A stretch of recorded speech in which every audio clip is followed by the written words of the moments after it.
Right now, however, it's time for the most motivational segment in all of sports. Also time where we read some viewer mail. Go to the post office and get tons of mail, okay?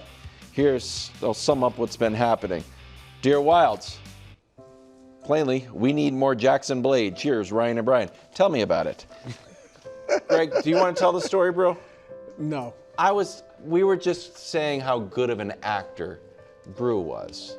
And then Nick started to just say how great he was, and Coach was like, yeah, he's amazing. And I just said, pump the brakes a little bit. He does always play himself. And then Brew said, no, not true. In #RealityHigh, I played a writer named Jackson Blade. Then we start getting Jackson Blade's incredible. They need to start making Jackson Blade now. Jackson Blade's iconic. Jackson Blade's Under Duress is the new name of the butler. Emmy nominated. Jackson Blade. Jackson Blade ain't gonna cut it. Jackson Blade will return in the Avengers. This man, Jackson Blade, smartest in the room. I'm naming my son Jackson Blade. Jackson Blade's iconic. Just people writing Jackson Blade. Those are true. So Jackson Blade was a phenomenon that you created immediately. There's a new character. Oh, my goodness. Congratulations to Jackson. That was off the top of the dome. Freestyle. Jackson Blade. That's the other thing. Jackson His Blade. character in Reality High was not Jackson Blade. It was a Chris reporter Broussard. named No, he was not named. He had no name. Right, so Yeah, Brew so I just- came Brew up with just his came name up was with Jackson Blade. If they have no name, that means it's you. Not really. I was just a reporter. I was a roving reporter. Roving NBA reporter looking Not at NBA. I was interviewing a swimmer.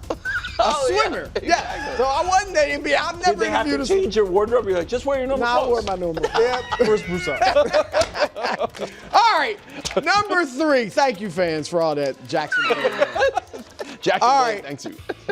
Speaking of Jackson Dart. Oh! Number 3. Maybe that's where it came from. All right, Jackson, it's on you. Your head coach just had a 2-time MVP quarterback who is going to be a Hall of Famer. And he is going to you. He had his pick of 9 teams around the league, or 8, and he decided on you. He obviously thinks you have talent and ability. So it is on you to get it done. Now, the first thing we all know, you got to start sliding, start running out of bounds. We love your swagger. We love your competitiveness and all of that, your toughness. But you have to be on the field. You can't be in concussion protocol half the season. So that's the first step you need to learn. But John Harbaugh believes in you. You have Malik Neighbors, when he's back, is a great receiver. Wan'Dale Robinson is solid. And you got, some defensive talent, some top flight defensive talent. The pieces are there even as you guys need to still build. But remember, a head coach that is really good can turn the team around right away if he has that quarterback.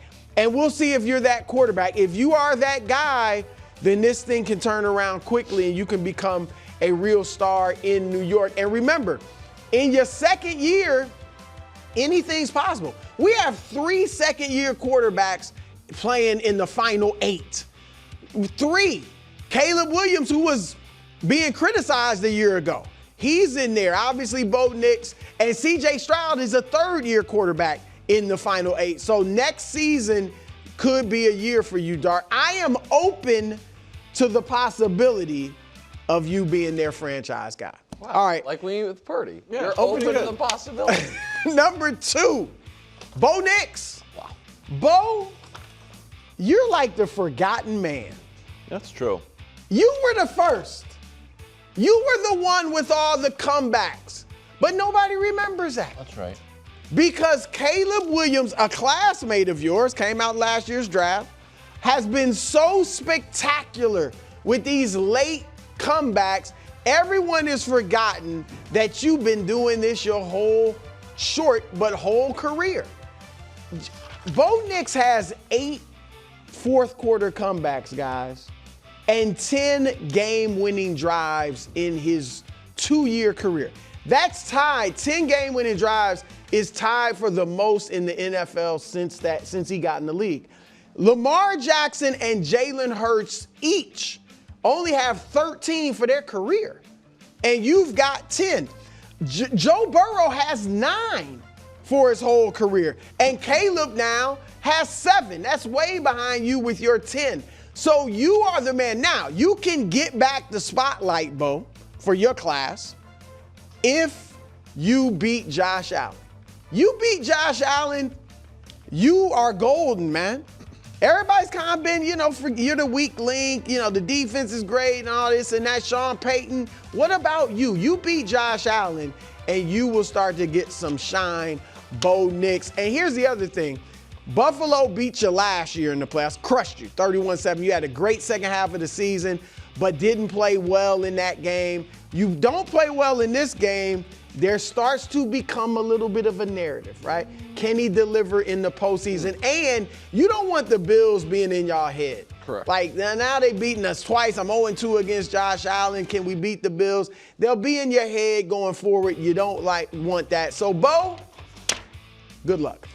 All right, at number 1, everybody's All-American, Matthew Stafford. You know he was number 1 MVP on Bruce's ballot. Sorry, Wildes. You will probably be MVP on the official ballot, and congratulations for that. You have a chance, Matthew Stafford, as Greg said yesterday. I mean, you got to win this game to get to the Super Bowl, of course. But if you can win a second Super Bowl, first starting by winning this game, and an MVP, you do become, I would say, a first ballot Hall of Famer. Yeah. Two Super Bowls and an MVP. There's 7 guys that have done it. Listen to these names, guys. Yeah. Tom Brady, Patrick Mahomes, Joe Montana, Peyton Manning, John Elway, Terry Bradshaw, Bart Starr. Pretty good. If you're in that class, you're probably first ballot without question. And here's the other thing. It will become a what-if situation. Yeah.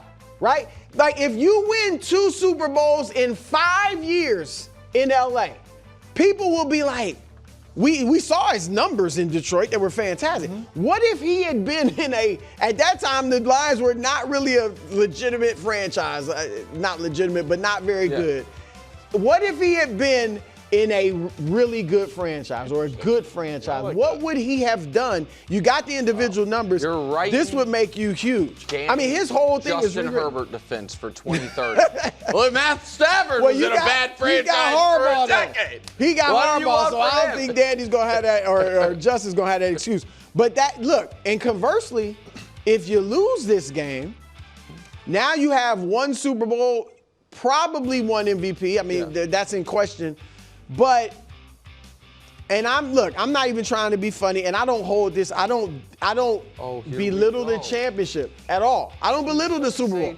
But I'm saying, if you lose this game to Caleb Williams, who, as great as he is in the clutch, has struggled throughout games, this defense is not very good. You lose this game, some people will say, well, he's got 1 Super Bowl.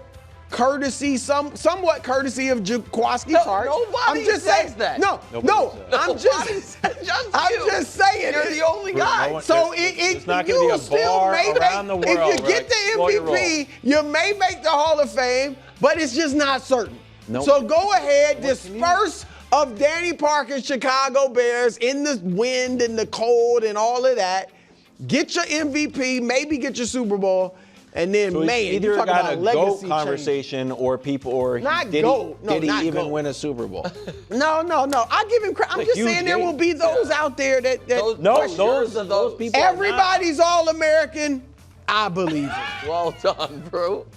Look, I'm going to add everybody's All-American teammate, Puka Nacua. Oh, wow. And look, all of what you said about Matthew Stafford happens if that guy is involved. And the reason why is because when you look over the course of this season, when we watch the Rams play, what do we see? We see number 12 jumping off the screen, catching screen passes in the backfield with the ball in his hands by any means necessary. 13 touches in the wild card round against Carolina. 13 touches. Matthew Stafford completed 24 passes. 10 of those were to Puka Nacua. That's 40% of the offensive passes Puka Nacua. Over the course of the season, he completed 388, 129, Puka Nacua. That's 33%. He has to be heavily involved. Puka, you are that guy. When we look at when they get you the ball, this is who this team is. 7+ touches in the last 2 seasons. This is your record, 16-5. When they don't get Puka Nacua the football by any means necessary, they're almost average, 50-50. You gotta get them heavily involved. The weather's gonna be inclement. We know as the Rams go, as much as we give the quarterback credit, Puka Nacua plays a huge role in that. And why? Because when he gets the ball, he's one of the best with yards after contact. Yeah, yak, they call it. They call it yak. Or rack. I mean, rack. well, a receiver Run would after just say rack. An actual football player that just does whatever it takes calls it yak. Yak. And he's one of the best. Out of all the players in the National Football League, and I'm not going to even just include the players, all the league. In the skill position rooms, you got CMC, Bijan Robinson, Jahmyr Gibbs might have an argument there. Puka Nacua. Wow. In terms of productivity on offense, that's how offenses are leaning. When we watch you play, you are special. Wow. The Bears know you are special. Regardless of them trying to stop you, you have to still be special. And he should be able to, I mean, he can have a field day against anybody, but that defense, he's incredible. Incredible. Phenomenal. We're a little bit late. It's 4:15, so don't worry. The Sports Media Ombudsman is here to answer all your sports media questions. I've been waiting to do this Sports Media Ombudsman since Sunday afternoon. Fresh in the news cycle. I've been so excited, and because it's not quite as fresh as I would like, at the end, I have a little solution for the problem at hand. Great. So I don't know if people saw the Liam Cohen press conference, but in the Liam Cohen press conference, nice older lady named Lynn Jones took her 15 seconds to tell Liam Cohen, keep your chin up, young man. You made the city proud. I'll let you hear it. And watch Liam Cohen's facial expression during this. And you tell me if you feel like he thought this was a waste of time or this was a nice relief for him. Play the sound, please. How you doing today? Lynn Jones, Jacksonville Free Press News. I just want to tell you congratulations on your success, young man. Thank you. You hold your head up, all right? You guys have had a most magnificent season. Thank And you. you did a great job out there today. Appreciate so you it. just hold your head up, okay? Thank and you, ladies ma'am. and gentlemen, Duval, you the one, all Thank right? you, ma'am. keep it going. We got another season, okay? I appreciate Take it. care and much continued success to you and the entire team. Thank you, ma'am. Okay, somewhat charming moment from an older lady who's been in the press, she said, for 30 years. Did my fellow media members take it like, I don't know, normal human beings, keep their complaints to themselves or their group chats? No, of course not. Went to Twitter to be like, this is an outrage. This is not what the press conference is for. Did. Correct. No. I'm not saying Schefter, everyone did that. Schefter, who nice. promoted it, said it was awesome. But some folks decided, let me just torch this old lady here. To which I would say to them, folks, we all have opinions. They don't all have to be shared about every single topic. Now, you're entitled to your own opinion. You think press conferences are sacrosanct. I don't know if you've watched sports, let alone politics, the last 15 years. I'm not sure how sacrosanct press conferences are, but so be it. I thought Lynn Jones had a nice thing. But the goal of anything press-related is fairness, objectivity. So I have a proposal for the NFL to add to every coach press conference starting next season, 2 additional chairs, one for the homer, one for the hater, and they all get one. They get one question every time. So, like in San Francisco, they already have this. It's Grant Cohn, and doesn't matter how much they win by, there's gonna be something. He's like, hey, that third down call, up 17. Why'd you do that? I like it. I like that. Even when coaches are riding high, they might have to answer for someone that's just being mean to them. And I like the idea that even if you're just lost 41-0 and your job's on the line, someone's going to be in there and going to be like, Coach, can you tell us about that really interesting play call you had that worked? One question each, guaranteed. One at the beginning, one at the end. The coach gets to decide, do I want to start with the homer or the hater? Because I'm ending with the other one. Not bad. Add 3 minutes to your day. Add 3 minutes. It would give us content. It would add a little more, someone's blog can be represented, whatever it is. one hater, one homer. And at Lynn Jones, I thought you did just a fine job. It was nice what she said. I understand the criticism. I obviously didn't tweet or say anything about it, but she was talking, you know, even her language, we. Yeah. Like, as a report, when I wrote for the New York Times, it wasn't me and the Knicks weren't we. So Yeah. I would not have gone to Jeff Van Gundy and be like, we, or we, you know, like I'm covering the team. So that's where the criticism comes from. You're supposed to be an objective journalist. If I wanted to say that, because I had relationships with coaches that I covered, I would just say it, you know, away from that when we're talking, yo, man, y'all had a great year, keep it, whatever. But that's where the criticisms are fair, because we're supposed to be the objective. And it would you know, be a not problem just if that was making the him whole feel press good conference stuff. was like that. But you know what would remove any criticism of that whatsoever? If afterwards she's like, no, showed the badge. She's like, I'm the homer today. I did my job perfectly. That's what I'm here for. Good sports media ombudsman. Greg, I think you're going to love this. I'm putting Ben Johnson on the Bud list. This is a long time coming, KW. Ben Johnson playing the Rams and the Packers this Sunday. So Ben Johnson beat the Packers. I'm A little bit extra. Just put a little bit of extra sauce on everything. And I know it's a big rivalry. A lot of big rivalries all around sports. Did a quick handshake. Didn't seem to be great, but we've seen those before in sports. Yeah. And then, look, maybe it's because the cameras are in the locker room. Maybe it's just a coincidence the cameras are in the locker room. But here was his pump-up speech after the win.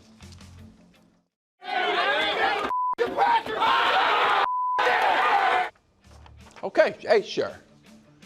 You know what? It's got to be a little subversive, and in order for it to be subversive, you need to have someone that says, I didn't like that.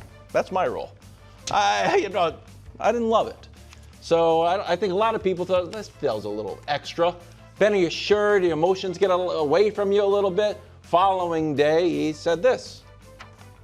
There's a rivalry that exists between these two teams, something that I fully recognize and I'm a part of. And yeah, I mean, there's some, I don't like that team. So George and I have talked and we're on the same page.